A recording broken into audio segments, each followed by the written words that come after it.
What's up, everybody? Welcome back to a Tomatoito Boxing Show, and let's talk about Divino Espinoza, who successfully retained his featherweight title this past Friday night.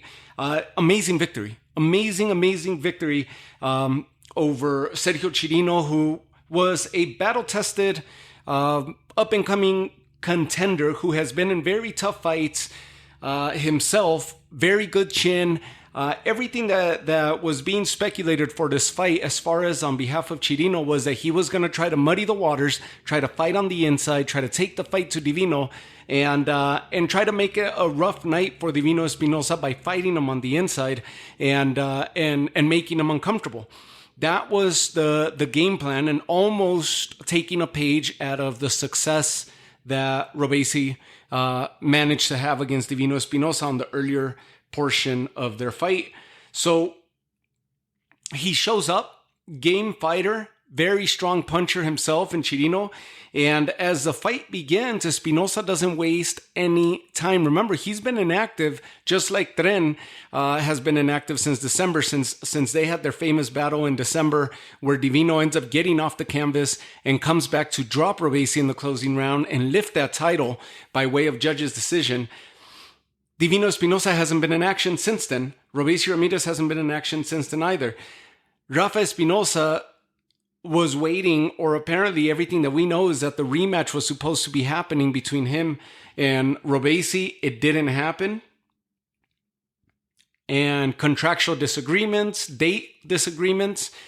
So he ends up securing this fight against Sergio Chirino-Sanchez, who was showing up with one defeat into this fight, 22 wins, a high knockout ratio, and someone who was deemed that had not been dropped or knocked down in any of his fights. Even though he had the loss, he didn't answer the bell on that night. That happened against Mauricio Lara, Bronco Lara, and that was back in August of 2018. Didn't answer the bell in the third round, ends up taking the loss as a technical loss, but had never been dropped professionally.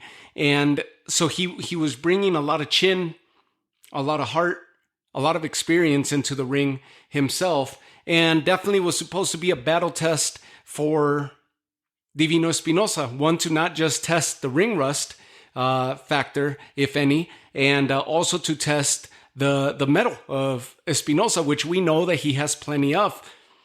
Espinoza impressed in the sense that he has now shown the blueprint for tall fighters who tend to utilize their height rather than fighting down low to the opposition level.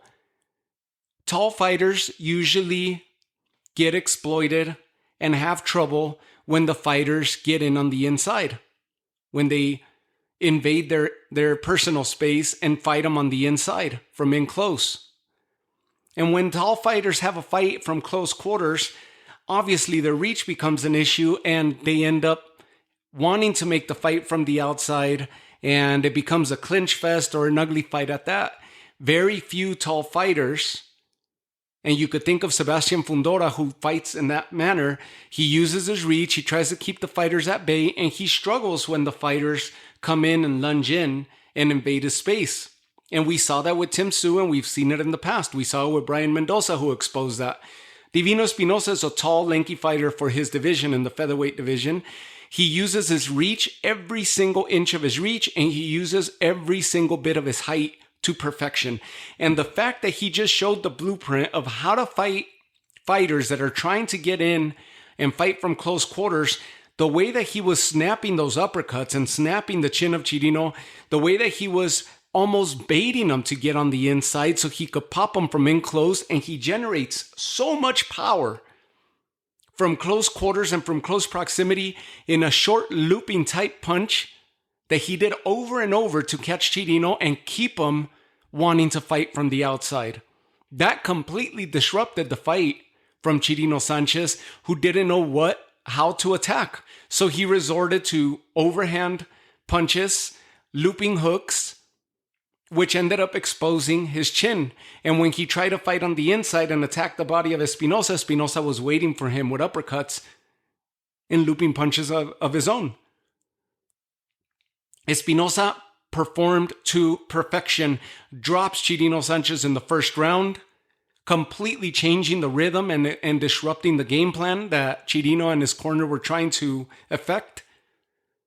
Drops him in the first round, takes control from there on, drops him in the third round for the second time, and then drops him for the third and final time in the fourth round, where Chirino-Sanchez was bent over forward, leaning with his face down facing, or his face looking at the canvas as he's blowing his nose, trying to clear his nose as it's swelling, and he's trying to clear the blood from his nose.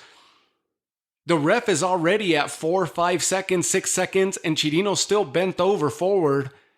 He looks outside towards his corner, and the referee had no choice than to wave the fight off. And Divino Espinoza retains his title in amazing fashion. Any question that was there for anybody that was thinking that it was a fluke that he pulled it off and that he got the decision or the nod over Robeisy Ramirez last December and that he would lose in the rematch, he just cemented himself as a legit champion. We see fighters that win the title and are unable to defend the title on their very first outing. Divino Espinoza just retained his title. He is a legit featherweight champion in the 126-pound division. Ray Vargas has retained his title. Venado Lopez has retained his title. Ray Ford, unable to retain his title and lost it to Nick Ball just a few weeks back. Ray Ford, in my opinion, was going to be one of the more complete fighters at featherweight, and you enter the wrecking machine, the mini pint-sized wrecking machine that is Nick Ball, and they had an amazing fight between them two. I still thought Ray Ford did enough to have deserved retaining his title and the decision on that night, but he didn't get it, and Nick Ball ends up walking away as the newest champion on there. So the featherweight division is turning out to be one of the funnest divisions out there because most of the 122-pound fighters have abandoned that division and started migrating north to 126 to try their luck there. Cool Boy Steph, who was a unified champ at 122, lost his titles to Naoya Inoue. He has announced that he will be campaigning at 126 in his next outing. Brandon Figueroa, who was a champion at 122, lost his title to Cool Boy Steph, and after that loss, rather than pursue the rematch, he knew he was having trouble making weight, went up to 126 and has been wrecking the opposition. More recently, Jesse Magdaleno, who he ended up defeating to become the interim WBC champ in this division, knocking on the door of current WBC champion Ray Vargas. Ray Vargas defended his title by way of draw, or at least the title didn't change hands because of the draw when he faced Nick Ball earlier this year. And then Nick Ball goes on and defeats Ray Ford and gets that title. Got himself right back into another title fight and got that title. Couldn't take it from Ray Vargas, took it from Ray Ford. Venado Lopez is going to be challenging, or actually putting his title on the line, against another 122-pounder who had much success in that division and lost his title to Cool Boy Steph when he was the champion at 122. In Angelo Leo. You guys have heard me put episode after episode on Angelo Leo, and I'm so excited for Angelo Leo and the resurgence in his career and where he finds himself currently in his professional career, because he is firing on all cylinders at the moment. And now he got himself, because of that streak that he's on, he's gotten himself into a title fight against Venado Lopez, and he's going to get to do it in his hometown out in Albuquerque, New Mexico this coming August. So Venado is going to be active. Brandon Figueroa and Ray Vargas seem to be in negotiations, so he should be able to, they're going to be in a unification, the interim title that Brandon Figueroa just recently won against the full title, or the full version belt that Ray Vargas is holding on to and has been holding on to for quite a while. Definitely the longest reigning champ there. So that champion's going to be active. And we saw him already in action earlier this year. I just mentioned the Nick Ball fight that ended in a draw. And now Espinoza, who lifted the title from Robeisy Ramirez, in action, successfully retains his title, and is a sure threat for anybody that's going to be stepping into the ring against him.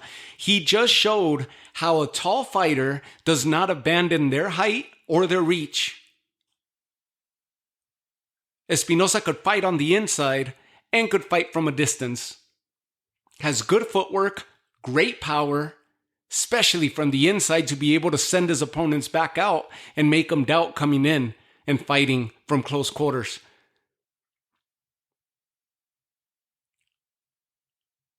So Nick Ball, we'll see where he's going to go in his next outing and who he's going to be facing. But we got plenty of people that are calling him out already. And so then we got SHU SHU Carrington, right? Bruce Carrington, who was in action. He got his 12th victory recently.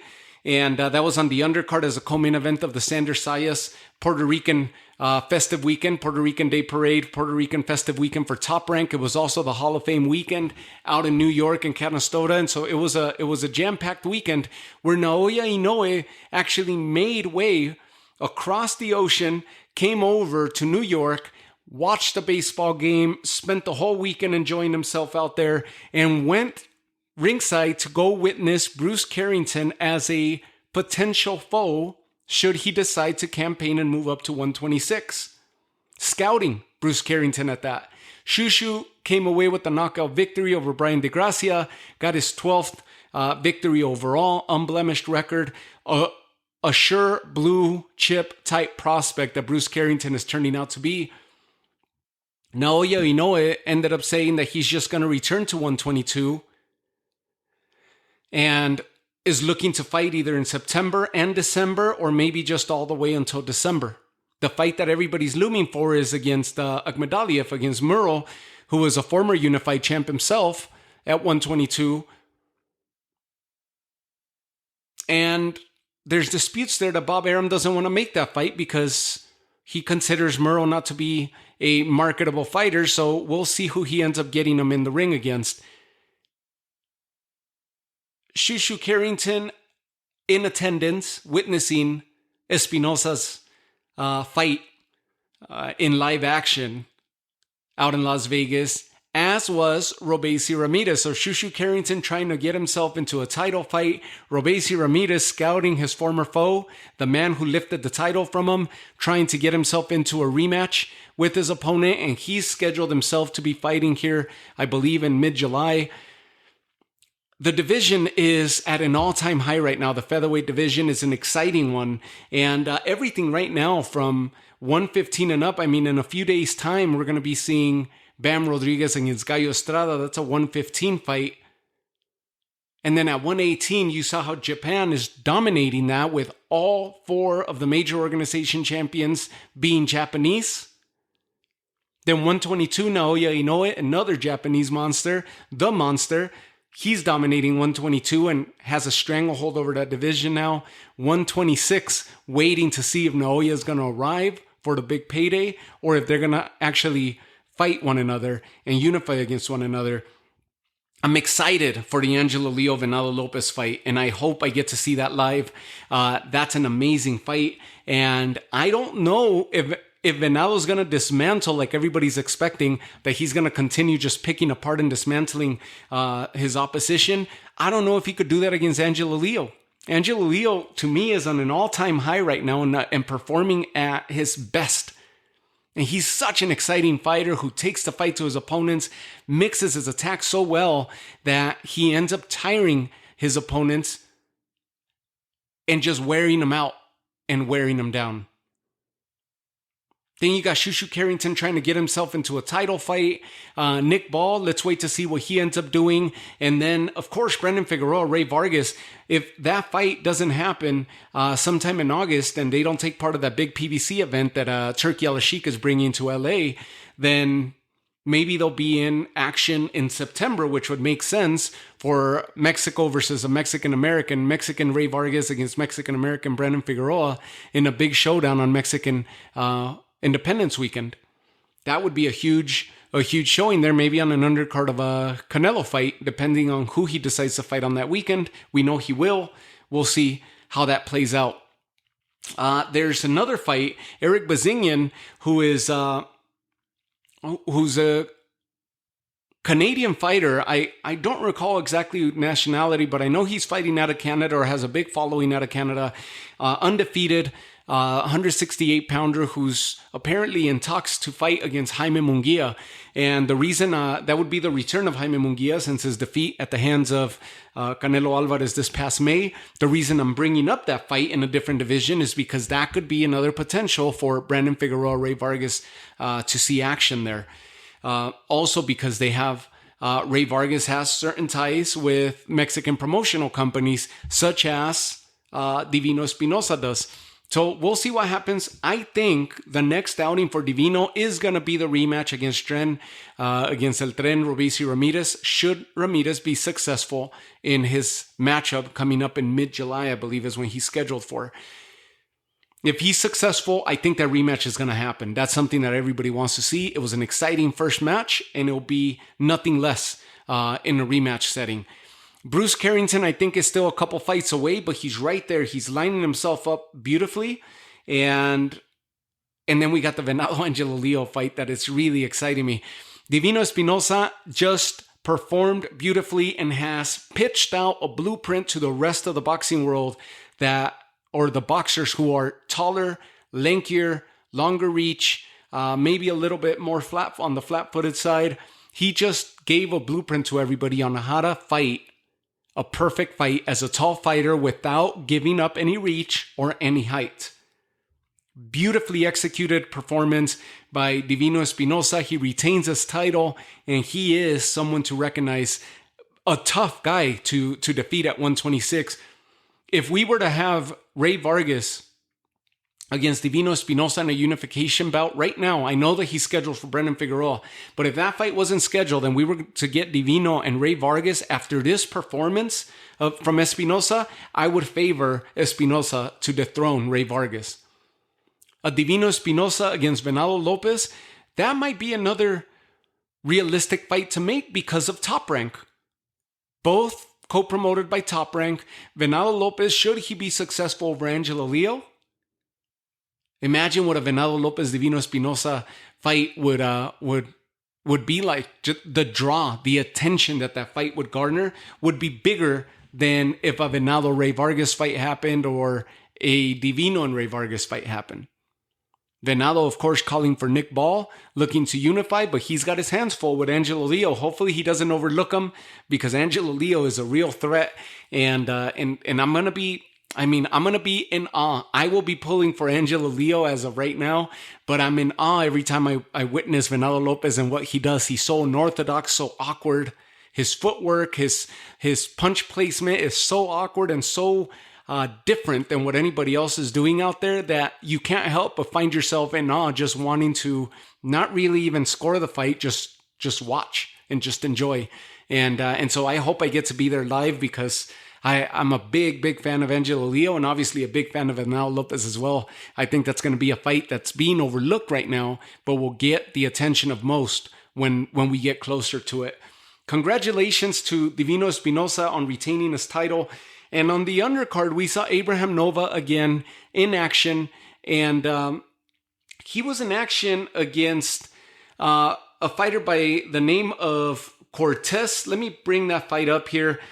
Because to almost everybody, including myself, as I was watching the fight, it looked like a really tightly contested fight.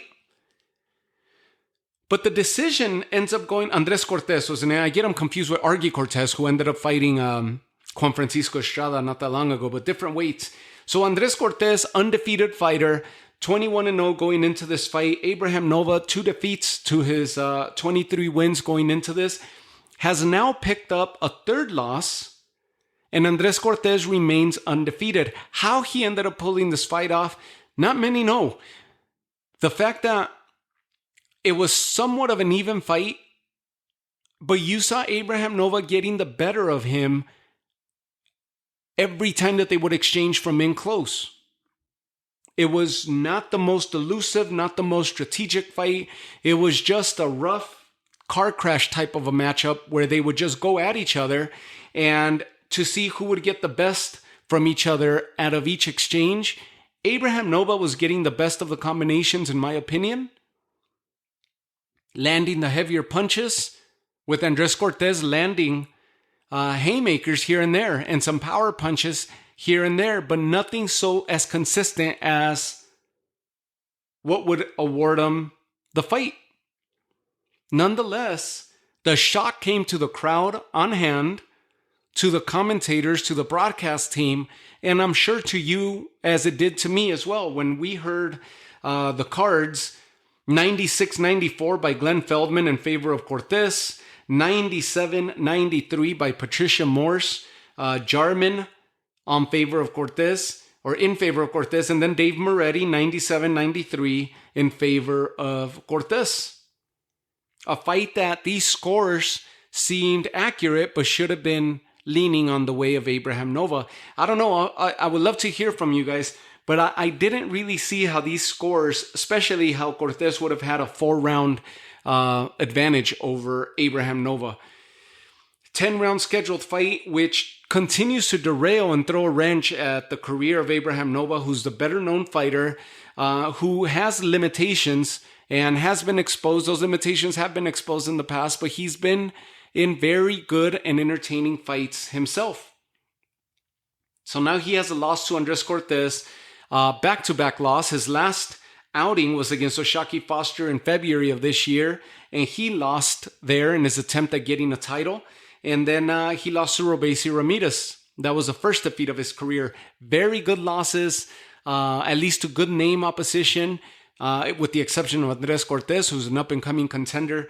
But Robeisy Ramirez and Oshaki Foster were at the top of their division, and Robeisy's still there. He lost his title, but he's going to get himself into a big title fight. And if he doesn't get Divino in a rematch, I would love to see Robeisy Ramirez and Venado Lopez, just how awkward and how unorthodox they both are. It would be an entertaining fight, maybe a dull one. Who knows how it would translate in the ring. But I would rather see that fight, Robeisy Ramirez and Venado Lopez. Oshaki Foster retained his title at 130 in that victory against Abraham Nova. And then this one, Abraham Nova, again, third loss in 5 fights.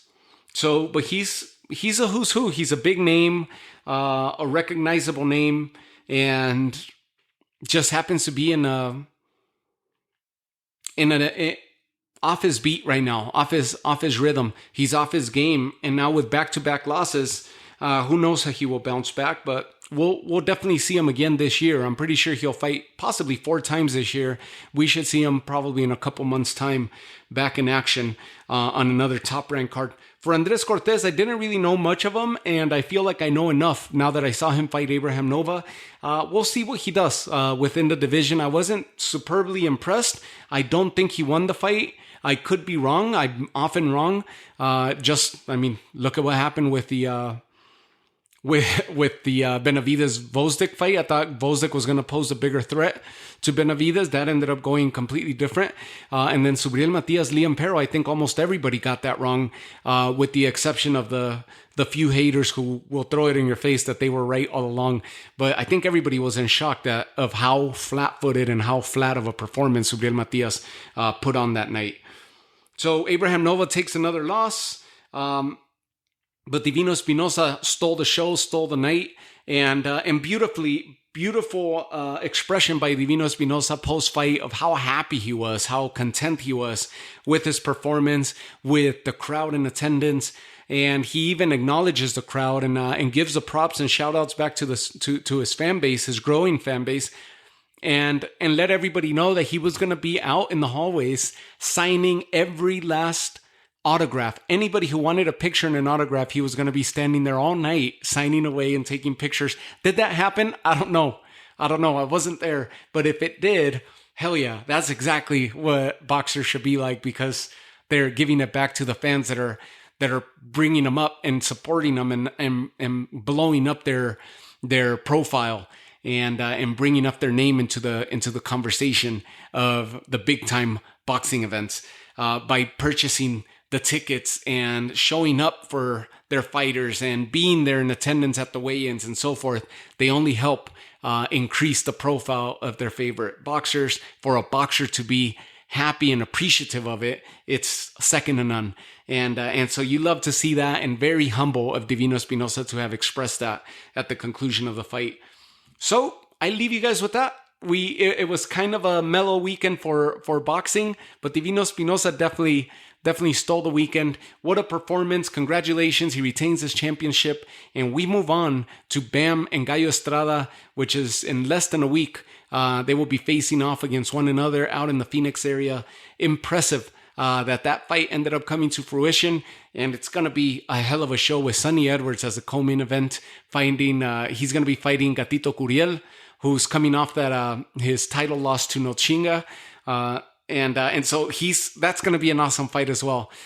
So I'll leave you guys with that. Thank you guys again for the continued support and for all the love. And I'll catch you guys on the very next episode. Take care of yourselves. Have a great night.